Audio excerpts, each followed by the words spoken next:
ஆண்டவராகிய இயேசுவின் நாமத்தில் அன்பின் வாழ்த்துக்களை உங்கள் ஒருவருக்கும் தெரிவித்துக் கொள்கிறேன். 7 சபைகளில் 6வது சபையை இன்றைக்கு நாம் பார்க்கிறோம். பிலதெல்பியா சபை. வெளிப்படுத்தல் 3ஆம் அதிகாரம் 7ஆம் வசனம் முதல் 13ஆம் வசனம் வரைக்கும் பார்த்தீங்க என்று சொன்னால் பிலதெல்பியா சபையை பற்றி கர்த்தர் பேசுகிறார். God talks about the church in Philadelphia, and this church has another name called the faithful church. விசுவாசம் அல்லது உண்மை உள்ள சபை. நம்மை பார்த்து ஆண்டவர் சொல்ல முடியுமா, நீங்கள் உண்மை உள்ள சபை? இந்த சபைக்கு வந்த உபத்திரவம் நான் சொல்லுகிறேன். இந்த பட்டணத்தில் அந்த நாட்களில் வாழ்ந்த மக்கள் திராட்சை தோட்டங்களை அவர்கள் நாட்டி, அவர்கள் திராட்சை தோட்டம், திராட்சைகள் தான் அவர்களுடைய வருமானத்தில் அதிகமான பங்கை அளித்தது. Vineyards were the most of their economy. They were the backbone of their economy and commerce. அவர்கள் இப்படியாக வாழ்ந்து கொண்டிருக்கிற இந்த நாட்களில் ஒரு மாபெரும் ஒரு நில அதிர்வு, earthquake that came over all these cities. அதற்கப்புறம் அவங்க கஷ்டப்பட ஆரம்பித்தாங்க. They sought the help of the Romans. அப்பொழுது ரோம அரசாங்கத்தை வழிநடத்தின ராஜா டொமிஷியன் இந்த ராஜாவிடத்தில் போய் எங்களுக்கு உதவி செய்ய வேண்டும் என்று சொல்லி கேட்டபொழுது அந்த ராஜா சுயநலமாய் பேச தொடங்கினான். இல்லை, தர முடியாது, உதவி செய்ய முடியாது என்று சொல்லி அவர்களை விரட்டி அனுப்பினான். தருகிறேன் என்று சொல்லி அழைத்து தர முடியாது என்று சொல்லி அவர்களை வெட்கப்படுத்தி அனுப்பினான். இன்னொன்றும் சொல்லுகிறார். அந்த நாட்களில் when we read about the history about Philadelphia, we see Domitian asked and ordered the people in Philadelphia to burn down your vineyards just because people around the world would buy so that they would buy grapes and wine from Rome, so that vineyards from Rome would be the main economy of the country. அவனுடைய நாட்டினுடைய தொழிலை வளர்ப்பதற்காக இந்த நாட்டினுடைய மொத்த திராட்சை கொலைகளையும் தோட்டங்களையும் அழிக்க சொன்னான். அந்த நாட்டில் இருக்கிற ஜனங்கள் எல்லாம் they were betrayed, நொறுக்கப்பட்டார்கள். நம்பிக்கை துரோகம் என்று சொல்லி அந்த ராஜாவே என்னுடைய தேசத்தினுடைய ராஜாவே நம்பிக்கை துரோகம் செய்து விட்டானே என்று சொல்லி பலவீனப்படுகையில் இயேசு கிறிஸ்து ஒரு நிருபத்தை அந்த பகுதிக்கு அனுப்புகிறார். அவர் இப்படியாய் சொல்கிறார். பிலதெல்பியா சபையின் தூதனுக்கு எழுத வேண்டியது என்னவெனில், பரிசுத்தம் உள்ளவரும் சத்தியம் உள்ளவரும் தாவீதின் திறவுகோலை உடையவரும் ஒருவரும் பூட்டக்கூடாதபடிக்கு திறக்கிறவரும் ஒருவர் திறக்கக்கூடாதபடிக்கு பூட்டுகிறவரும் இருக்கிற தேவன் சொல்கிறவராவது. தேவஜனமே, இந்த இடத்துல தன்னுடைய தேசத்தினுடைய ராஜாவே உண்மையை காண்பிக்க முடியவில்லை. அவன் தன்னுடைய நாட்டினுடைய மக்களுக்கு உண்மையா இல்லை. ஆனால் கர்த்தர் இங்கே காண்பிக்கும் போது பரிசுத்தம் நிறைந்தவர் என்று சொல்கிறார். He was different. Holiness always goes with the Lord. மனிதர்கள் பரிசுத்தமாக இருப்பது இல்லை, ஆனால் தேவன் பரிசுத்தம் உள்ளவர் என்று சொல்கிறார். இரண்டாவது, அவர் சொல்கிறார், நான் உங்களுடைய ராஜாவை போல அல்லப்பா, உங்கள் ஒவ்வொருவருக்கும் நான் உண்மை உள்ளவனாக இருக்கிறேன். I am true to every citizen in this country, in this place. உண்மை உள்ளவனாக இருக்கிறேன். இரண்டாவது, இவர்கள் பெற்றுக்கொண்ட அனுபவங்களில் ஒன்று, இந்த கிறிஸ்தவர்களும் அவர்கள் தள்ளிவிடப்பட்டார்கள், ஏற்றுக்கொள்ளப்படவில்லை. என்ன செய்தார்கள் என்று சொன்னால், அந்த நாட்களில் யூதர்களைப் போல தான் கிறிஸ்தவர்களும் இருந்தார்கள். They belong to the Jewish sect. கிறிஸ்தவர்களும் யூதர்கள் தான் என்று சொல்லி அவர்கள் சேர்த்து கொண்டார்கள். அந்த நாட்களில் ரோம ராஜ்யம் இருந்தபோது ராயன்தான் எல்லாவற்றையும் ஆளுகை செய்கிறவன் என்று சொல்லி ராயனை குறித்து அதிகமாக பேசுவார்கள். ஆனால் இவர்கள் மட்டும், யூதர்களுக்கு மட்டும் ஒரு எக்ஸாம்பிளரி, அதாவது அவர்கள் மட்டும் ஓகேப்பா உங்கள் கடவுளை நீங்கள் வணங்கி கொள்ளலாம் என்று சொல்லி தனியாக அவர்கள் அங்கீகரிக்கப்பட்டிருந்தார்கள். ஆனால் இப்பொழுது என்ன நடந்தது?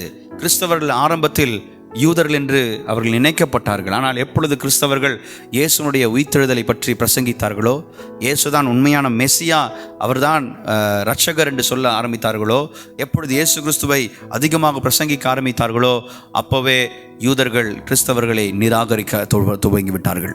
என்ன செய்தார்கள்? கழுத்தை பிடித்து வெளியே தள்ளி, ஜெப ஆலயங்களுக்கு வெளியே தள்ளி அந்த கதவை அடைத்து போட்டார்கள். ஒவ்வொரு முறையும் தேவாலயங்களுக்கு கிறிஸ்தவர்கள் போகும்பொழுது அவர்கள் தடுக்கப்பட்டார்கள். You do not belong here and they shut the doors of synagogues. கர்த்தர் சொல்கிறார், அவர்கள் அடைத்தால் என்ன, ஒருவரும் அடைக்க முடியாத கதவுகளை, திறந்த வாசல்களை நான் உங்களுக்கு வைத்திருக்கிறேன் என்று கர்த்தர் சொல்கிறார். God explains himself that he is a God who shuts when the doors that no one can open and opens the door that no one can shut. யாரும் திறக்கக்கூடாத கதவுகளை தேவன் பூட்டுவார், யாரும் பூட்ட முடியாத கதவுகளை தேவன் திறப்பார். ஏனென்றால் you are faithful to Jesus. நீங்கள் தேவனுக்கு உண்மை உள்ள சபை என்று வாழ்ந்து கொண்டிருக்கிறீர்கள். கர்த்தர் நமக்காக செய்வார்.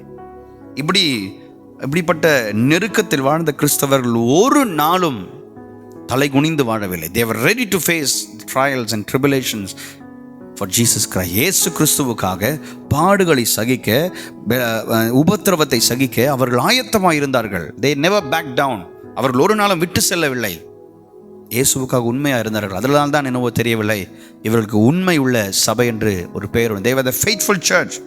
இவர்கள் இயங்கிக் கொண்டிருந்த நாட்கள் 1700 முதல் 1900 வரை.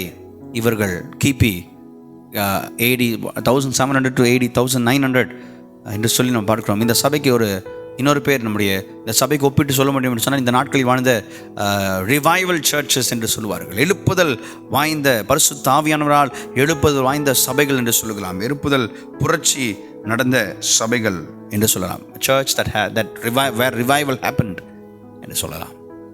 இப்படி தன்னுடைய ராஜா ஒரு பக்கம் நம்பிக்கை துரோகம் செய்கிறார்கள், இன்னொரு பக்கம் குடும்பம் என்று நினைத்த யூதர்கள் இப்படி நம்மளை நிராகரிக்கிறார்கள். இப்படிப்பட்டு சோர்வில் இருந்த மக்களை பார்த்து கர்த்தர் திடமாய் இந்த நிருபத்தை அனுப்புகிறார். நான் தாவீதின் திறவுகோலை உடையவன். I am தாவீதின் திறவுகோலை உடையவன். I have the key of David என்று சொன்னால், இஸ்ரவேல் தேசத்துக்கே நான் தான் ராஜா என்று சொல்லி, நான் தான் ஆளுகை செய்கிறேன் என்று சொல்லி தம்மை வெளிப்படுத்துகிறார். Don't worry, I am there for you. நீங்கள் இயேசுவுக்காக எப்பொழுதெல்லாம் நிற்கிறீர்களோ, இயேசு உங்களுக்காக நிற்கிறார். இயேசு உங்களுக்காக நிற்பார். அப்படியாக இந்த சபைக்கு தேவன் என்ன செய்கிறார்? அவர்களுக்கு வாக்கு கொடுக்கிறார். அவருடைய உண்மையையும் அன்பையும் தேவன் வெளிப்படுத்துகிறார். இந்த நாட்களை கர்த்தர் சொல்றார், நான் சீக்கிரமாய் வருகிறேன், நான் சீக்கிரமாய் வருகிறேன். I am coming soon. இதற்கு முன்பாக இந்த யூதர்களை பற்றி சொல்லும்போது ஆண்டவர் சொல்கிறார், அவர்கள் உங்கள் கால்களில் விழுந்து அவர்கள் பணிந்து கொள்வார்கள், அப்பொழுது நீங்கள் அறிந்து கொள்வீர்கள் நான் உங்களை எவ்வளவு நேசிக்கிறேன் என்று சொல்லி.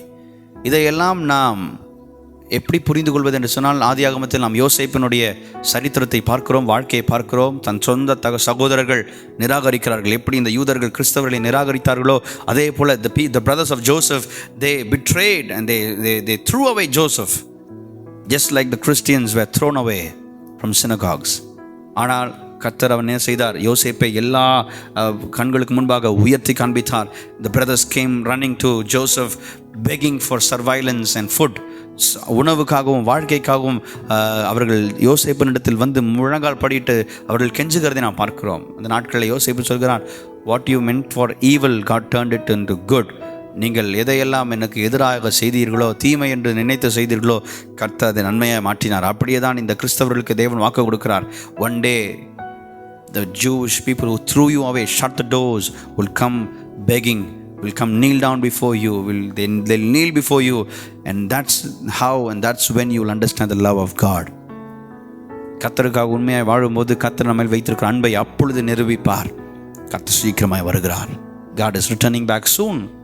ஆண்டவர் சொல்றார், இங்கே 4 விஷயத்தை சொல்கிறார். I will make him a pillar in the temple of God. தூணாக உன்னை நிறுத்துவேன். இரண்டாவது சொல்றார், and he will not go out of my temple. அவன் வெளியே போவது இல்லை. யாரும் உன்னை நான் வருவேன்பா, உன்னை நான் சேர்த்துக்கொள்வேன், உன்னை தூணாக நிறுத்துவேன் சொன்னால் you belong here என்று சொல்கிறார். You will not go outside. நீ வெளியே போவதில்லை, யாரும் உன்னை தள்ளுவதில்லை, because you belong here. ரெண்டாவது சொல்றார், I will write my name on your chest and you belong to the city of Jerusalem, the new Jerusalem that God is giving and assuring the people of God. ஆண்டவர் தம்முடைய ஜனங்களுக்கு வாக்கு கொடுக்கிற புதிய எருசலேமில் நீ என்றென்றைக்கும் இருப்பாய். You will belong here. Nobody will blot you out. Not the authorities, not the family, not your brothers. யாரும் உன்னை வெளியே தள்ளுவதில்லை. நிரந்தரமான ஒரு பங்கை கர்த்தர் நமக்கு தருகிறார். இந்த பிலதெல்பியா சபைக்கு, உண்மையோடு கூட வாழ்ந்த இந்த சபைக்கு கர்த்தர் இவ்வளவாய் மகிமையான காரியங்களை பேசுகிறார். இன்றைக்கு நமக்கும், are we faithful to the Lord?